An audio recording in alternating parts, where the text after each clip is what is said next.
Bom dia, pessoal. Graça e paz do Senhor. Vamos aqui dar continuidade às ministrações do Seminário de Autolibertação. Esse será o terceiro vídeo que nós estaremos trazendo luz e entendimento segundo a palavra do nosso Deus. Amém? No primeiro áudio nós falamos sobre a importância da liberdade, da libertação por meio da verdade. No segundo áudio também aprofundamos mais um pouco, demos alguns exemplos.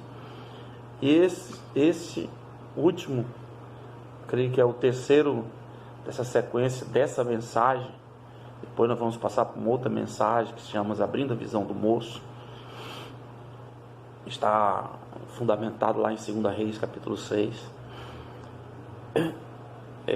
Eu quero tratar com você na palavra, onde diz aqui em Tiago,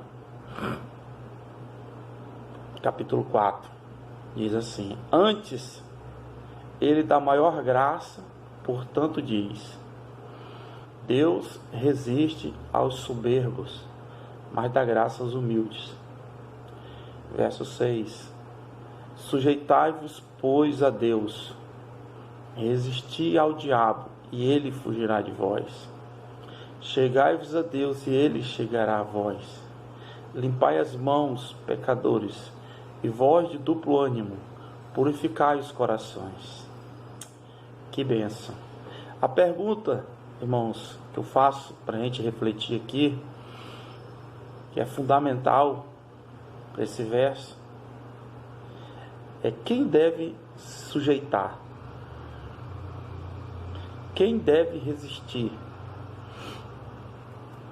Diga eu devo me sujeitar, eu devo resistir. É uma função minha, uma função nossa, uma obrigação nossa.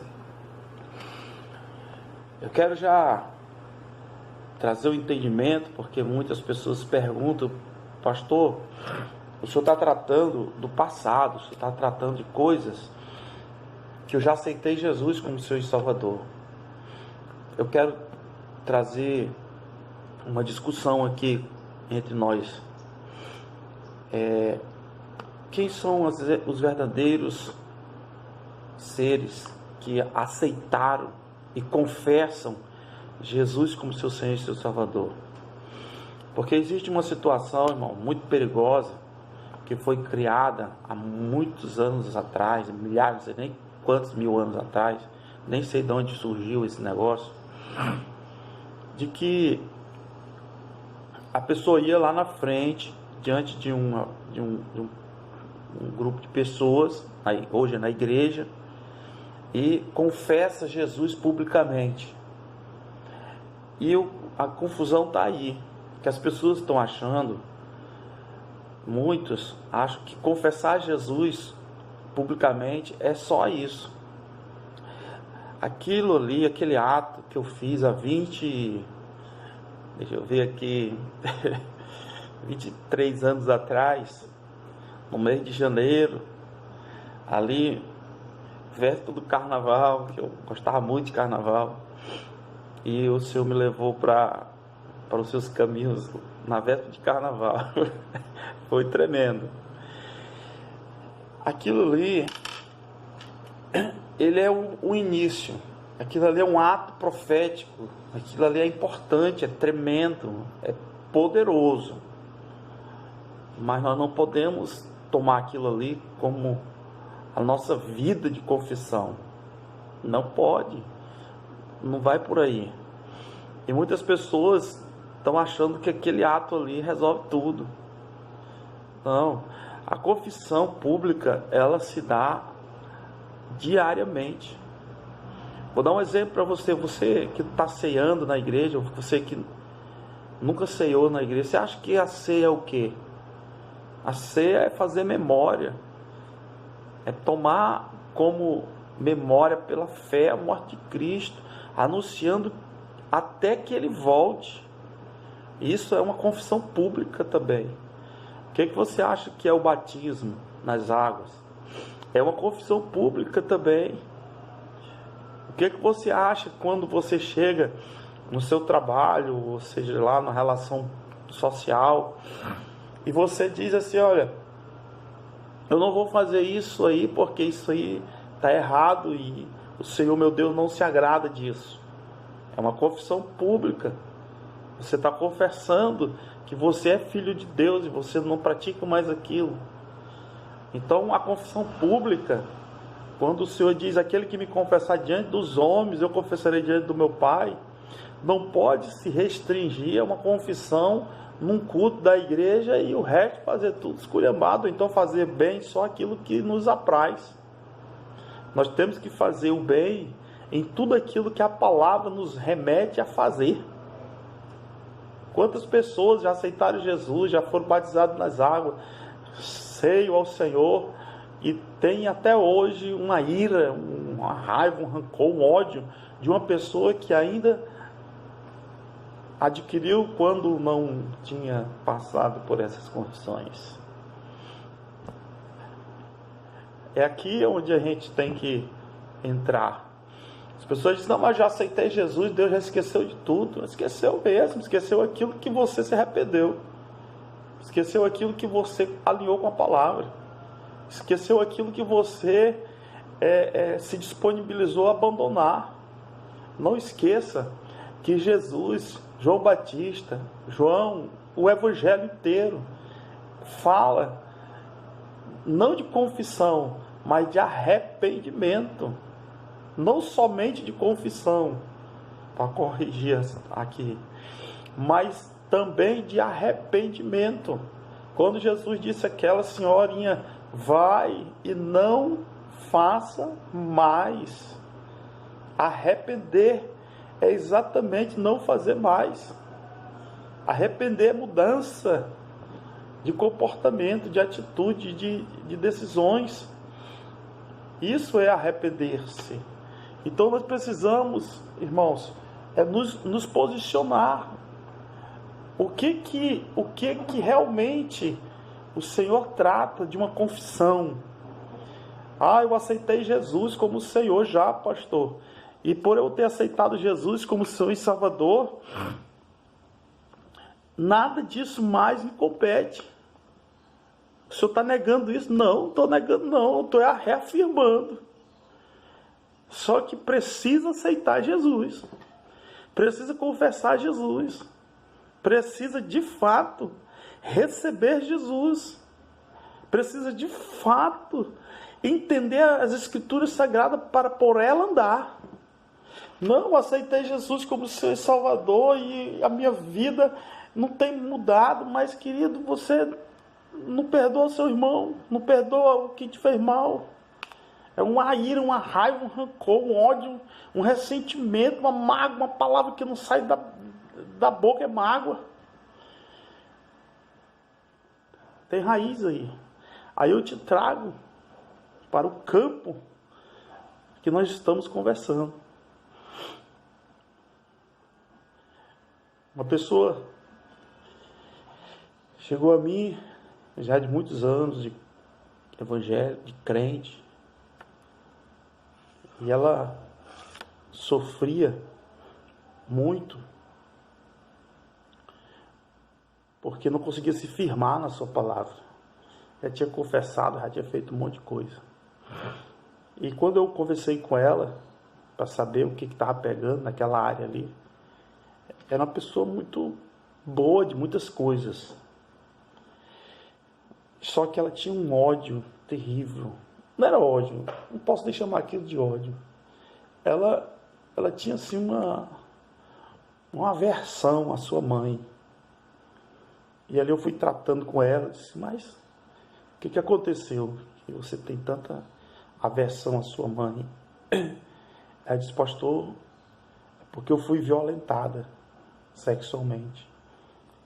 E essa violência sexual já aconteceu há muitos anos, quando eu era muito jovem. Teve a participação da minha mãe. Olha só, uma situação.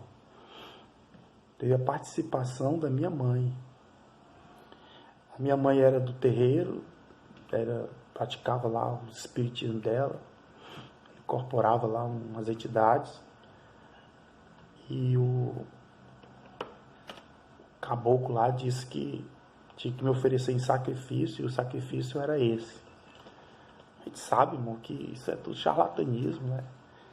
A gente sabe que existem pessoas que vivem na Ubanda, na Quimbanda, no Candomblé, em várias instituições espirituais que não praticam esse tipo de coisa, né? A gente sabe disso. São pessoas que...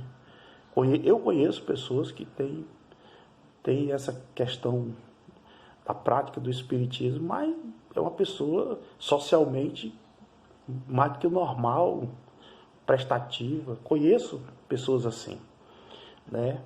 Não estou aqui generalizando, dizendo que quem pratica isso faz aquilo. Não, porque dentro da nossa igreja também só misericórdia, né?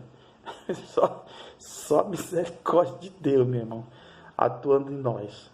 Tem umas coisas dentro das nossas igrejas que haja verdade, meu irmão, para poder resolver, né? Mas só fazendo um adendo aqui para depois não distorcer, né, o que eu estou falando. Estou contando um fato que aconteceu dentro de uma situação com uma pessoa. E aí, como resolver isso, irmão? Como resolver isso? E ela, toda vez que era para tratar um assunto de mãe, ela travava. E ela tinha feito todas as confissões, mas ela precisava confessar Jesus nisto. Ela precisava que Jesus entrasse nesse campo na vida dela. E ali nós conseguimos conduzir, conseguimos fazer, a vida dela deu uma guinada assim extraordinária, Deus fez coisas tremendas através da vida dessa moça. O que ela fez? Resistiu às milhares e milhares de propostas do diabo na sua mente. Resistiu, como nós lemos no texto aqui, ó. Ela se sujeitou à palavra, ela se sujeitou a Deus, ela se colocou na palavra de Deus. Eu preciso perdoar aqueles que me ofenderam, e eu vou abandonar esse sentimento. E quando ela se sujeitou a Deus, ela resiste ao mesmo tempo às acusações do diabo, às setas pela mente lançadas. E ela começa a profetizar a palavra de Deus, aquilo que a Bíblia nos ensina. Aquela moça era muito doente do estômago, tinha feito uma cirurgia desastrosa. Várias situações ocorreram na vida dela. E a partir desse momento ela começa a profetizar, a declarar coisas novas, e ela começa a viver coisas novas na sua vida. E queridos, o primeiro vídeo que eu gravei, eu disse isso. Eu disse algo, eu digo, olha, nós vamos te conduzir a um resultado. Com outras palavras eu falei isso, nós vamos te conduzir a um resultado. Eu falei que estava cansado de expulsar demônio de pessoas e com uma semana a pessoa está endemoniada de novo. Quando se trabalha esse aspecto da libertação, em buscar a verdade que ainda está nesse campo de que você não quer tocar, de que você não quer visitar, que você tem receio, medo, sei lá por quê. Quando se trata disso, nós temos resultados poderosos. Poderosos. Eu posso trazer aqui vários testemunhos para você e perguntar para a pessoa como é que era, como é que foi o processo, como é que você está. Você vai ver que coisa tremenda que Deus vai te mostrar e vai nos trazer luz aqui. Amém, queridos? Então nós temos que resistir, nós temos que nos sujeitar a Deus, sujeitar a palavra dEle. Nós temos que nos chegar a Ele, para que Ele se achegue até nós. Nós temos que limpar as mãos, que somos pecadores, temos que limpar as mãos. Aquele que tem duplo ânimo, nós temos que purificar o coração. E quando você se encaixa na palavra, você está confessando Jesus como Senhor e Salvador, e está vivendo uma nova vida, uma nova criatura. As coisas velhas se passaram e tudo se fez novo. Amém, queridos? E para concluir, quero trazer aqui Romanos 12, capítulo 12, 2. Diz assim: e não sedes conformados, né? Problema de corona não, filho. Isso é rinite mesmo. Com este mundo, mas sedes transformado pela renovação do vosso entendimento, para que experimenteis qual seja boa, agradável e perfeita vontade de Deus. Irmãos, o que Deus tem para mim e para você é algo tremendo. Ele diz que é boa, é perfeita e é agradável a vontade dele para nossas vidas. O que nós precisamos entender? O que nós precisamos entender é que para que isso chegue até nós, é necessário nós transformar o nosso entendimento. Tirar o entendimento de um homem natural ou do homem carnal. Homem natural nunca aceitou Jesus como seu Salvador, não quer saber disso, vive lá na sua naturalidade, na sua natureza de criança lá, de quando nasceu. Homem carnal aceitou Jesus, mas continua no aspecto da carne, da natureza carnal. E homem espiritual é aquele que anda segundo o Espírito de Deus. E qual é a grande missão, irmão, minha e sua, nesse propósito? Por que existem tantas divergências com a estrutura maligna, diabólica? Por que existe tanto? Porque cabe a mim e a você preparar o caminho do Senhor para que Ele volte.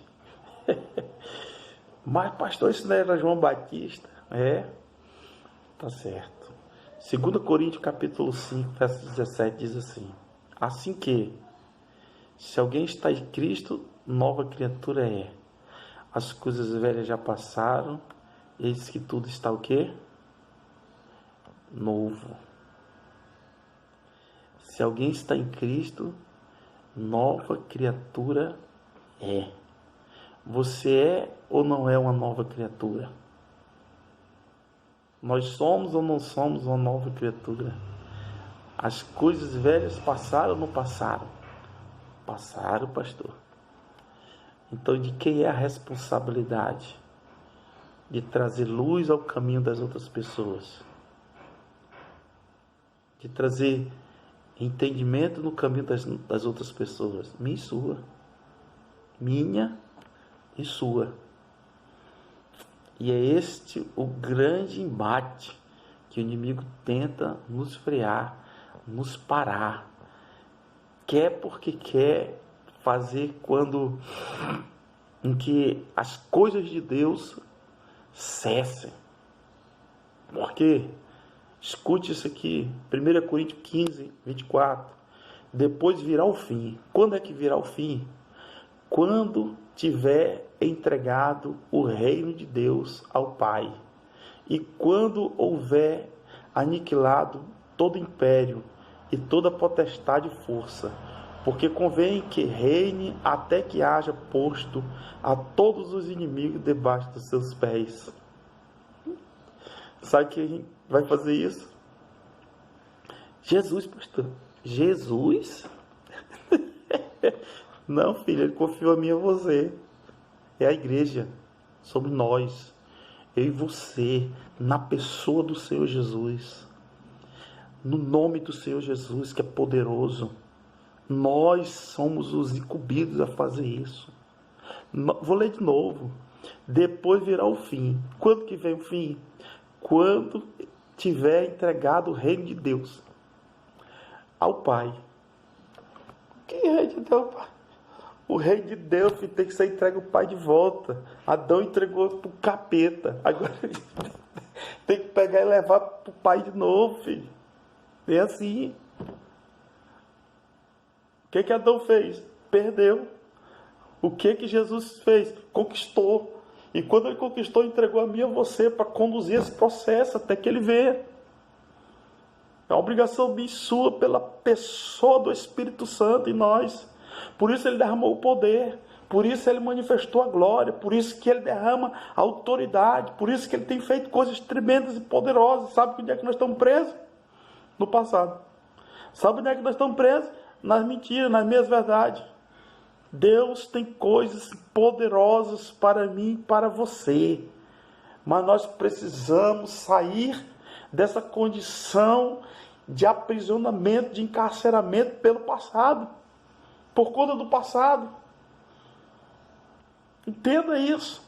Conhecereis a verdade e ela vos libertará. Conhecereis a verdade e ela te libertará. O que vai te libertar, querido, é você encarar a verdade, alinhar a verdade à palavra e deixar com que Deus opere na sua vida e nas nossas vidas. Entenda isso. Em nome de Jesus, pare de combater. Não, mas eu já aceitei Jesus, o passado já passou. Passou? Amém. Então tá bom. Pastor, passou. Você está vivendo uma bênção, né? Na sua vida emocional. Seu casamento está de vento e popa. Relacionamento com o filho está ótimo. Dinheiro nem se fala. Está uma fartura tremenda e poderosa. É assim que está vivendo a sua vida? Não, pastor, mas ninguém precisa viver assim, não. Não precisa viver assim em todos os aspectos. Não é necessário viver em abundâncias exageradas. Mas Deus nos prometeu suprir todas as nossas necessidades. Se as suas necessidades não estão sendo supridas, querido, você precisa abrir os olhos. Você precisa refletir e fazer uma análise. Porque até para isso você vai precisar para confessar Jesus como Senhor da sua vida. Entenda isso. Aleluia. Quando tiver entregado o reino de Deus ao Pai, e quando houver aniquilado todo império e toda potestade, força, aleluia. Quem vai fazer isso, irmão? Nossa luta não é contra carne e sangue, mas contra todo principado, potestade, arte espiritual da maldade. É contra nós mesmos, muitas vezes. Depois contra as forças externas. Se nós não guerrearmos, não vencermos a nós mesmos, nosso próprio entendimento, alinhá-los à palavra de Deus, não adianta querer vencer o externo. Amém, querido? Guarde essa palavra no seu coração. Eu te desafio a orar, a buscar Deus e a dizer: Senhor, aonde estiver atrapalhando a minha vida contigo, e que esse atrapalho, essa perturbação, esse incômodo, precisar que eu visite algo na minha vida e trate com verdade, eu estou à tua disposição. Eu quero que você faça É que o telefone da minha filha estava tocando aqui. Eu quero que você faça uma reflexão apenas. Amém? Analise essas 3 mensagens que eu acabei de ministrar. Veja onde você precisa encarar a verdade. Te tranca no teu quarto. Te tranca no teu secreto. Começa a falar com Deus.